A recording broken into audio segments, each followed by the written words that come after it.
जया एकादशी व्रत कथा। हिंदू धर्म में एकादशी तिथि का विशेष महत्व माना जाता है। एकादशी तिथि भगवान विष्णु और माँ लक्ष्मी जी को समर्पित होती है। इस दिन भगवान विष्णु की विशेष कृपा पाने के लिए भक्तजन उनकी विधि विधान के साथ पूजा अर्चना और व्रत रखते हैं। मान्यता है ऐसा करने से व्यक्ति को सभी पापों और कष्टों से मुक्ति मिलती है और जीवन में सुख शांति और सौभाग्य की प्राप्ति होती है। प्रत्येक वर्ष माघ मास के शुक्ला पक्ष की एकादशी तिथि को जया एकादशी का व्रत रखा जाता है। इस व्रत को करने और कथा सुनने से व्यक्ति के सभी पाप नष्ट हो जाते हैं और मोक्ष की प्राप्ति होती है। जया एकादशी के दिन सुबह जल्दी उठकर घर की अच्छे से साफ सफाई करें और इसके बाद स्नान करें और स्वच्छ वस्त्र धारण करें। अब भगवान विष्णु जी की प्रतिमा को पंचामृत से स्नान कराएं, धूप और दीप अर्पित करें।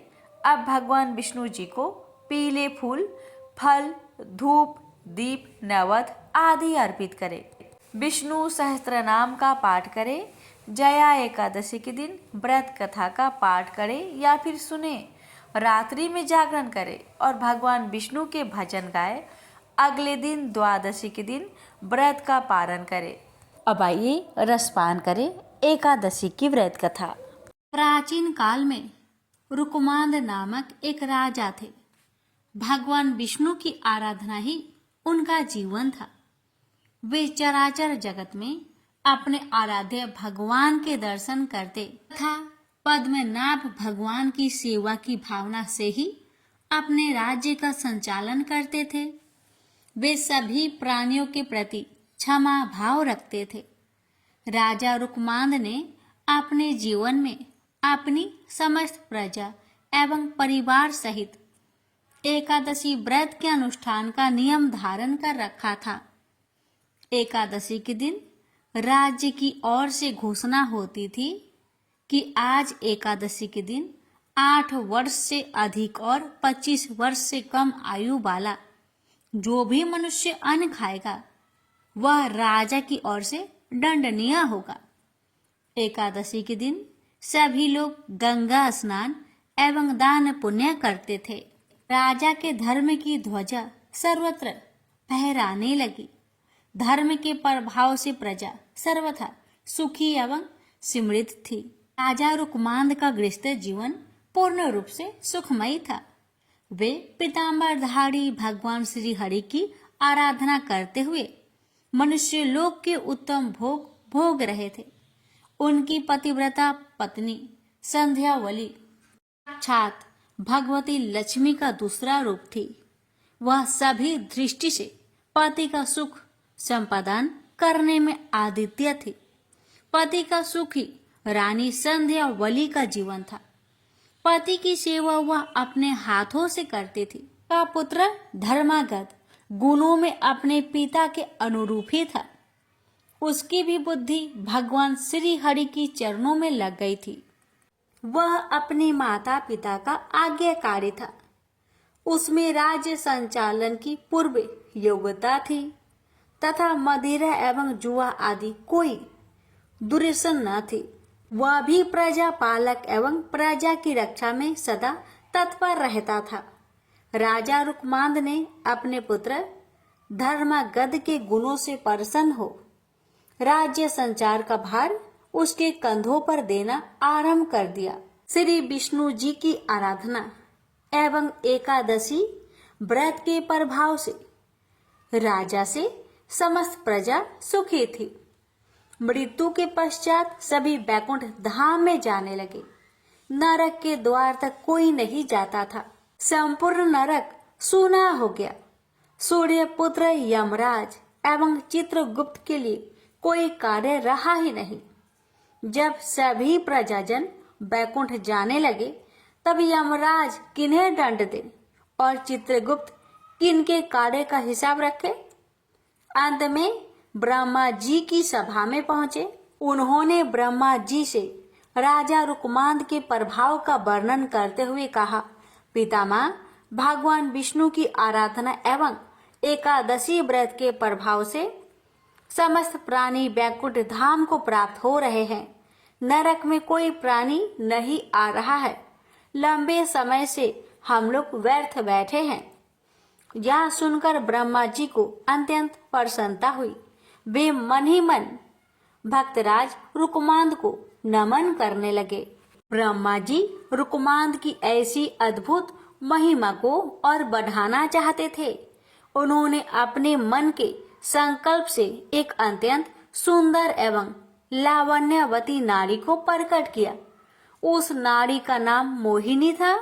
वह संसार की सभी सुंदरियों में श्रेष्ठ व रूप वैभव से संपन्न थी।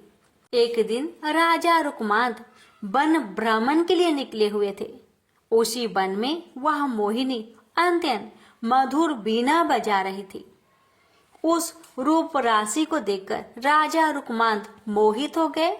राजा ने मोहिनी से परिणय की याचना की। मोहिनी ने मुस्कुराते हुए एक शर्त रखी कि जिस समय पर मैं जो कहूँ आपको उसका पालन करना होगा। राजा ने मोह के वशीभूत होकर वह शर्त स्वीकार कर ली और वे मोहिनी के साथ अपनी राजधानी लौट आए। यहाँ वे मोहिनी के साथ सुख से समय व्यतीत करने लगे। युवराज धर्मागध ने शासन प्रबंध की पूर्ण योग्यता प्राप्त कर ली थी। उसने भूमंडल के सभी मंडलों को जीतकर उन पर अपना शासन जमा लिया था। अपने बहुमूल्य रत्न मणियां लाकर अपने पिता को समर्पित किए। धर्मागध के सुशासन से प्रसन्न होकर रुकमांद ने अपनी संपूर्ण शासन व्यवस्था उसे सौंप दी। योग कन्या से धर्मागध का विधि पूर्वक विवाह हुआ। ब्रह्मा जी ने मोहिनी को राजा रुकमांद की परीक्षा के लिए ही भेजा था। सुखपूर्वक बहुत समय व्यतीत होने पर एक दिन वह अवसर आ उपस्थित हुआ। रुकमांद का एकादशी व्रत निर्विघ्न चल रहा था। वह एकादशी के दिन कभी अन्न ग्रहण नहीं करते थे। देव की भांति वे घोषणा करा देते, मनुष्यों, तुम सब अपने वैभव के अनुसार एकादशी के दिन चक्र सुदर्शनधारी भगवान विष्णु की पूजा करो। वस्त्र उत्तम, चंदन, रोली, पुष्प, धूप, दीप तथा हृदय को अत्यंत प्रिय लगने वाले सुंदर फल एवं उत्तम गंध के द्वारा भगवान श्री हरि के चरणारविंदों की अर्चना करो। जो भगवान विष्णु का लोक प्रदान करने वाले मेरे इस धर्म सम्मत वचन का पालन नहीं करेगा, निश्चित ही उसे कठोर दंड दिया जाएगा। एक दिन मोहिनी अपने पति रुकमांद से एकादशी के दिन अन्न खाने के लिए आग्रह करने लगी। उसने हठ पूर्वक कहा कि गृहस्थ राजा जो सदैव परिश्रम करता है उसे कभी भी अन्न नहीं छोड़ना चाहिए। राजा ने मोहिनी को बहुत समझाया। उन्होंने शास्त्रों का प्रमाण देकर बताया कि एकादशी के दिन जो अन्न खाता है वह पाप का भागी और नरकगामी होता है। किंतु मोहिनी अपने हठ पर अड़ी रही। राजा ने उसे अनेक प्रलोभन भी दिए, परंतु मोहिनी पर उन बातों का कोई प्रभाव न पड़ा। मोहिनी ने राजा को विवाह के समय दी हुई अपनी शर्त की स्मृति कराई। जो मैं कहूंगी उसे उसको पालन करना होगा, अन्यथा आप असत्यवादी हो जाएंगे एवं सत्य का त्याग करने से आपको पाप का भागी होना पड़ेगा। मोहिनी ने अंत में ये भी घोषणा की, यदि आप एकादशी के दिन अन्न ग्रहण नहीं करेंगे तो मैं आपको त्याग कर चली जाऊंगी। रुकमांद ने मोहिनी को पुनः समझाते हुए पुराणों का प्रमाण किया और कहा कि पुराणों में स्थान स्थान पर यह घोषणा की गई है कि एकादशी पर भोजन नहीं करना चाहिए, परंतु मोहिनी अपने निश्चय पर अटल रही। वह अपने पति को असत्यवादी घोषित करते हुए उन्हें छोड़कर जाने को तत्पर थी। इधर राजा रुकमांद मोहिनी पर आसक्त होते हुए भी एकादशी के दिन अन्न न ग्रहण करने के निश्चय पे दृढ़ थे। पितृभक्त धर्मांगद एवं पतिव्रता रानी संध्यावली ने मोहिनी को राजा को छोड़कर ना जाने के लिए बहुत समझाया। रानी संध्यावली ने अत्यंत मधुर वाणी में मोहिनी से कहा, जो नारी सदा अपने पति की आज्ञा का पालन करती है उसे सावित्री के समान अक्षय तथा निर्मल लोक प्राप्त होते हैं। देवी, तुम अपना यह आग्रह छोड़ दे। महाराज ने कभी बचपन में भी एकादशी के दिन अन्न ग्रहण नहीं किया है, अतः तुम इसके लिए उन्हें बाध्य मत करो। तुम उनसे कोई अन्य वर मांग लो। देवी, जो वचन से और शपथ दोष से पति को विवश करके उनसे न करने योग्य कार्य करा लेती है, वह पाप परायणता नारी नरक में निवास करती है। वह भयंकर नरक से निकलने के पश्चात 12 जन्मों तक सुकड़ी की योनि में जन्म लेती है, तत्पश्चात चंडाली होती है। सुंदरी, इस प्रकार पाप का परिणाम जानकर मैंने तुम्हें सखी भाव से मना किया है। धर्म की इच्छा रखने वाले मनुष्य को उचित है कि वह शत्रु को भी अच्छी बुद्धि, उचित परामर्श दे। सुंदरी, जिस पत्नी के पति उसके व्यवहार से दुखी होते हैं, वह समृद्धिशालिनी हो तो भी उस पापनी की अधोगति ही कही गई है। वह 17 युगों तक पुई नामक नरक में पड़ी रहती है। वह तत्पश्चात 7 जन्मों तक छुछुंदर होती है, तदंतर काक योनि में जन्म लेती है। स्त्रियों के लिए एकमात्र पति के सिवा संसार में दूसरा कौन देवता है?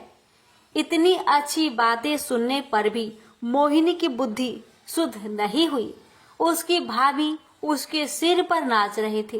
जगत को अच्छी शिक्षा मिलने वाली थी। मोहिनी की दुर्दशा होनी ही थी। रानी संध्यावली की बातें सुनकर दुष्ट हृदया मोहिनी ने अपनी एक नई शर्त रखी। राजा रुक्मांद अपने हाथों से अपने पुत्र धर्मागद की सिर काटकर भेंट करे अथवा एकादशी के दिन का अन्न ग्रहण करे, तभी उनके सत्य की रक्षा हो सकती है। राजा रुक्मांद मोहिनी की नई शर्त सुनकर अर्ध मूर्छित से होने लगे। मूर्ख मोहिनी को अपनी भाभी दुर्दशा का किंचित मात्र भी विचार नहीं था। वह अपने पति को अनेक समझाने एवं अनुनय विनय करने पर भी कुछ ध्यान न देकर अपने हठ पर अड़ी रही। अंत में धर्मागद एवं रानी संध्यावली ने महाराजा रुक्मान से प्रार्थना करके उन्हें सत्य की रक्षा के लिए राजी किया। सत्य की महिमा विलक्षण है। राजा रुक्मांद हाथ में तलवार लेकर धर्मागद का सिर काटने के लिए उद्धत हुए। धर्मागद ने भक्ति पूर्वक माता पिता के चरणों में सिर टेककर प्रणाम किया और भगवान विष्णु के ध्यान में मग्न हो तलवार की धार के सामने अपना सिर धरती पर रख दिया। कृपालु भगवान विष्णु राजा रुक्मांद, रानी संध्यावली एवं धर्मागद की धैर्य देख रहे थे। चमचमाती तलवार जैसे ही धर्मागद के सिर को छूने वाली थी, तैसे ही भगवान श्री हरि ने प्रकट होकर राजा का हाथ पकड़ लिया। उस अद्भुत दृश्य को देवगण भी देख रहे थे। उनके देखते देखते महात्मा नरेश रानी संध्यावली एवं पुत्र धर्मागद के साथ भगवान विष्णु में सशरीर विलीन हो गए। क्रूर हृदया मोहिनी भी यह दृश्य देख रही थी। राजा के पुरोहित बसु से यह सब देखा नहीं गया। उनके संकल्प से दुष्टा मोहिनी वही भस्म में हो गई। प्रेम से बोलिए जय श्री हरि। कथा को जो भी भक्त एकादशी के दिन श्रद्धा भाव से श्रवण करता है, उस भक्त की हर मनोकामना विष्णु भगवान अवश्य ही पूरी करते हैं। धर्मराज युधिष्ठिर बोले, हे भगवान, आपने माघ के कृष्णा पक्ष की षटटीला एकादशी का अत्यंत सुंदर वर्णन किया। आप स्वदेज, अंडज, उद्दीज और जरायुज चारों प्रकार के जीवों के उत्पन्न, पालन तथा नाश करने वाले हैं। अब आप कृपा करके माघ शुक्ल एकादशी का वर्णन कीजिए। इसका क्या नाम है, इसके व्रत की क्या विधि है और इसमें कौन से देवता का पूजन किया जाता है। श्री कृष्ण भगवान कहने लगे कि हे राजन, इस एकादशी का नाम जया एकादशी है। इसका व्रत करने से मनुष्य ब्रह्म हत्या आदि पापों से छूटकर मोक्ष को प्राप्त होता है तथा इसके प्रभाव से भूत पिशाच आदि योनियों से मुक्त हो जाता है। इस व्रत को विधि पूर्वक करना चाहिए। अब मैं आपसे पद्म पुराण में वर्णित इसकी महिमा का एक कथा सुनाता हूँ। भगवान कहने लगे कि एक समय देवराज इंद्र स्वर्ग में राज करते थे और अन्य सब देवगण सुखपूर्वक स्वर्ग में रहते थे। एक समय इंद्र अपनी इच्छा अनुसार नंदन वन में अप्सराओं के साथ विहार कर रहे थे और गंधर्व गान कर रहे थे। उन गंधर्वों में प्रसिद्ध पुष्पदंत तथा उसकी कन्या पुष्पवती और चित्रसेन तथा उसकी स्त्री मालिनी भी उपस्थित थी। साथ ही मालिनी का पुत्र पुष्पवान और उसका पुत्र मल्यवान भी उपस्थित थे। पुष्पवती गंधर्व कन्या मल्यवान को देखकर उस पर मोहित हो गई और मल्यवान पर काम बाण चलाने लगी। उसने अपने रूप लावण्य और हाव भाव से मल्यवान को बस में कर लिया। हे राजन, वह पुष्पवती अत्यंत सुंदर थी। अब वे इंद्र को प्रसन्न करने के लिए गान करने लगी, परंतु परस्पर मोहित हो जाने के कारण उनका चित्त भ्रमित हो गया था। इनके ठीक प्रकार न गाने तथा स्वर ताल ठीक नहीं होने से इंद्र इनके प्रेम को समझ गया और उन्होंने इसमें अपना अपमान समझकर उनको श्राप दे दिया। इंद्र ने कहा, हे मूर्खो, तुमने मेरी आज्ञा का उल्लंघन किया है, इसलिए तुम्हें धिक्कार है। अब तुम दोनों स्त्री पुरुष के रूप में मृत्यु लोक में जाकर पिशाच रूप धारण करो और अपने कर्म का फल भोगो। इंद्र का ऐसा श्राप सुनकर वे अत्यंत दुखी हुए और हिमालय पर्वत पर दुख पूर्वक अपना जीवन व्यतीत करने लगे। उन्हें गंध, रस तथा स्पर्श आदि का कुछ भी ज्ञान नहीं था। वहां उनको महान दुख मिल रहे थे। उन्हें एक क्षण के लिए भी निद्रा नहीं आती थी। उस जगह अत्यंत शीत था, इससे उनके रोंगटे खड़े रहते और मारे शीत के दांत बजते रहते। एक दिन पिशाच ने अपनी स्त्री से कहा कि पिछले जन्म में हमने ऐसे कौन सा पाप किए थे जिससे हमको यह दुखदायी पिशाच योनि प्राप्त हुई। इस पिशाच योनि से तो नरक के दुख सहना ही उत्तम है, अतः हमें अब किसी प्रकार का पाप नहीं करना चाहिए। इस प्रकार विचार करते हुए वे अपने दिन व्यतीत कर रहे थे। देव योग से तभी माघ मास में शुक्ला पक्ष की जया नामक एकादशी आई। उस दिन उन्होंने कुछ भी भोजन नहीं किया और ना कोई पाप कर्म ही किया, केवल फल फूल खाकर ही दिन व्यतीत किया और सायंकाल के समय महान दुख से पीपल के वृक्ष के नीचे बैठ गए। उस समय सूर्य भगवान अस्त हो रहे थे। उस रात को अत्यंत ठंड थी, इसी कारण वे दोनों शीत के मारे अति दुखित होकर मृतक के समान आपस में चिपटे हुए पड़े रहे।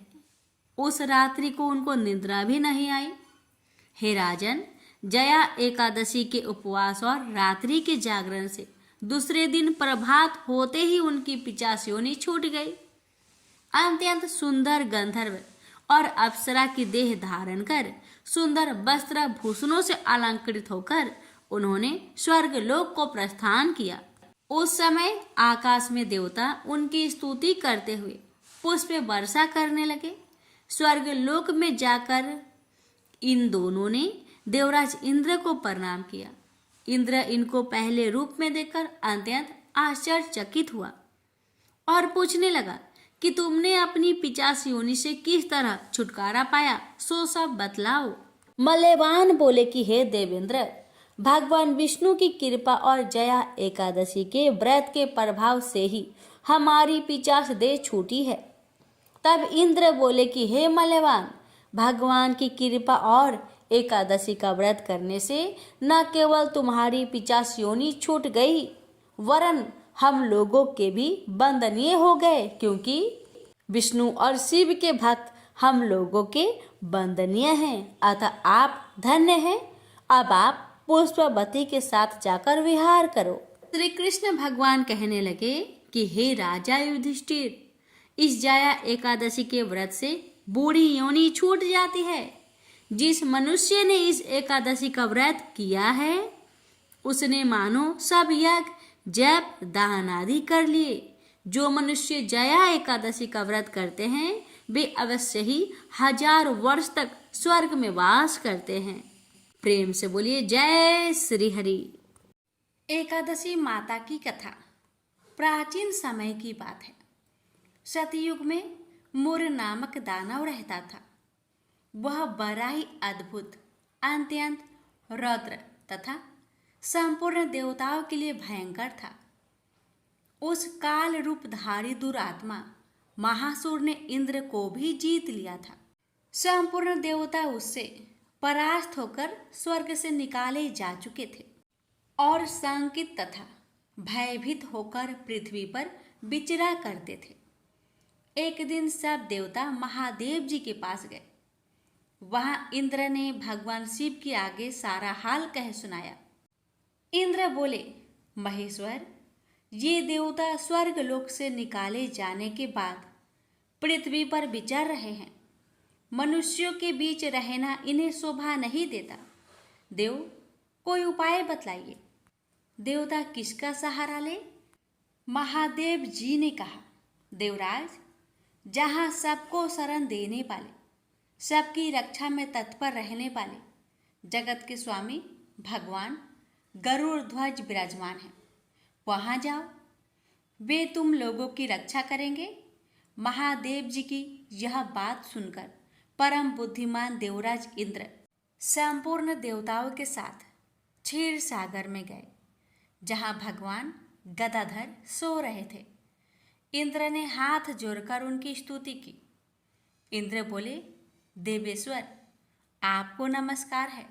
आप ही पति, आप ही मति, आप ही कर्ता और आप ही कारण हैं। आप ही सब लोगों के माता और आप ही इस जगत के पिता हैं। देवता और दानव दोनों ही आपकी वंदना करते हैं। पुंडरीकाक्ष, आप दैत्यों के शत्रु हैं। मधुसूदन, हम लोगों की रक्षा कीजिए। प्रभो जगन्नाथ, अत्यंत उग्र स्वभाव वाले महाबली मूर नामक दैत्य ने इन संपूर्ण देवताओं को जीतकर स्वर्ग से बाहर निकाल दिया है। भगवान देवेश्वर, शरणागत वत्सल देवता भयभीत होकर आपकी शरण में आए हैं। दानवों का विनाश करने वाले कमल नयन भक्त वत्सल देवेश्वर जनार्दन, हमारी रक्षा कीजिए, रक्षा कीजिए। भगवान शरण में आए हुए देवताओं की सहायता कीजिए। इंद्र की बात सुनकर भगवान विष्णु बोले, देवराज, यह दानव कैसा है, उसका रूप और बल कैसा है, तथा उस दुष्ट के रहने का स्थान कहाँ है? इंद्र बोले, देवेश्वर, पूर्व काल में ब्रह्मा जी के वंश में तालजंग नामक एक महान असुर उत्पन्न हुआ था, जो अत्यंत भयंकर था। उसका पुत्र मूर दानव के नाम से विख्यात है। वह भी अत्यंत उत्कट, महापराक्रमी और देवताओं के लिए भयंकर है। चंद्रावती नाम से प्रसिद्ध एक नगरी है, उसी में स्थान बनाकर वह निवास करता है। उस दैत्य ने समस्त देवताओं को परास्त करके उन्हें स्वर्ग लोक से बाहर कर दिया है। उसने एक दूसरे ही इंद्र को स्वर्ग के सिंहासन पर बैठाया है। अग्नि, चंद्रमा, सूर्य, वायु तथा वरुण भी उसने दूसरे ही बनाए हैं। जनार्दन, मैं सच्ची बात बता रहा हूँ, उसने सब कोई दूसरे ही कर लिए हैं। देवताओं को तो उसने उनके प्रत्येक स्थान से वंचित कर दिया है। इंद्र की यह बात सुनकर भगवान जनार्दन को बड़ा क्रोध आया। उन्होंने देवताओं को साथ लेकर चंद्रावती नगर में प्रवेश किया। भगवान गदाधर ने देखा कि दैत्यराज बारंबार गर्जना कर रहा है और उससे परास्त होकर संपूर्ण देवता दसों दिशाओं में भाग रहे हैं। अब वह दानव भगवान विष्णु को देखकर बोला, खड़ा रहा, खड़ा रहा। उसकी यह ललकार सुनकर भगवान के नेत्र क्रोध से लाल हो गए। वे बोले, अरे दुराचारी दानव, मेरी इन भुजाओं को देख। यह कहकर श्री विष्णु ने अपने दिव्य बाणों से सामने आए हुए दुष्ट दानव को मारना आरंभ किया। दानव भय से विहल हो उठे। पांडुनंदन तत्पश्चात श्री विष्णु ने दैत्य सेना पर चक्र का प्रहार किया। उससे छिन्न भिन्न होकर सैकड़ों योद्धा मौत के मुख में चले गए। इसके बाद भगवान मधुसूदन बद्रिका आश्रम को चले गए। वहाँ सिंहावती नाम की गुफा थी जो 12 योजन लंबी थी। उस गुफा में एक ही दरवाजा था। भगवान विष्णु उसी में सो गए। वह दानव मूर्ख भगवान को मार डालने के उद्योग में उनके पीछे पीछे तो लगा ही था। अतः उसने भी उसी गुफा में प्रवेश किया। वहाँ भगवान को सोते देख उसे बड़ा हर्ष हुआ। उसने सोचा, यह दानों को भय देने वाला देवता है, अतः निसंदेह इसे मार डालूंगा। दानव के इस प्रकार विचार करते ही भगवान विष्णु के शरीर से एक कन्या प्रकट हुई जो बड़ी ही रूपवती, सौभाग्यशालिनी तथा दिव्य अस्त्र शस्त्रों से सुसज्जित थी। वह भगवान के तेज के अंश से उत्पन्न हुई थी। उसका बल और पराक्रम महान था। दानवराज मुर ने उस कन्या को देखा। कन्या ने युद्ध का विचार करके दानव के साथ युद्ध के लिए याचना की। युद्ध छिड़ गया। कन्या सब प्रकार की युद्ध कला में निपुण थी। वह मोर नामक महान असुर उसके हुक्कार मात्रा से राख का ढेर हो गया। दानव के मारे जाने पर भगवान जाग उठे। उन्होंने दानव को धरती पर इस प्रकार निष्प्राण पड़ा देखकर कन्या से पूछा, मेरा यह शत्रु अत्यंत उग्र और भयंकर था, किसने इसका वध किया है? कन्या बोली, स्वामिन, आपके ही प्रसाद से मैंने इस महादैत्य का वध किया है। श्री भगवान ने कहा, कल्याणी, तुम्हारे इस कर्म से तीनों लोकों के मुनि और देवता आनंदित हुए हैं। अतः तुम्हारे मन में जैसी इच्छा हो उसके अनुसार मुझसे कोई वर मांग लो। देव दुर्लभ होने पर भी वह वर मैं तुम्हें दूंगा, इसमें तनिक भी संदेह नहीं है। वह कन्या साक्षात एकादशी ही थी। उसने कहा, प्रभु, यदि आप प्रसन्न हैं तो मैं आपकी कृपा से सब तीर्थों में प्रधान, समस्त विघ्नों का नाश करने वाली तथा सब प्रकार की सिद्धि देने वाली देवी हूँ। जनार्दन, जो लोग आप में भक्ति रखते हुए मेरे दिन को उपवास करेंगे उन्हें सब प्रकार की सिद्धि प्राप्त हो। माधव, जो लोग उपवास, नक्त भोजन अथवा एक भुक्त करके मेरे व्रत का पालन करें उन्हें आप धन, धर्म और मोक्ष प्रदान कीजिए। श्री विष्णु बोले, कल्याणी, तुम जो कुछ कहती हो वह सब पूर्ण होगा। प्रेम से बोलिए, एकादशी माता की जय।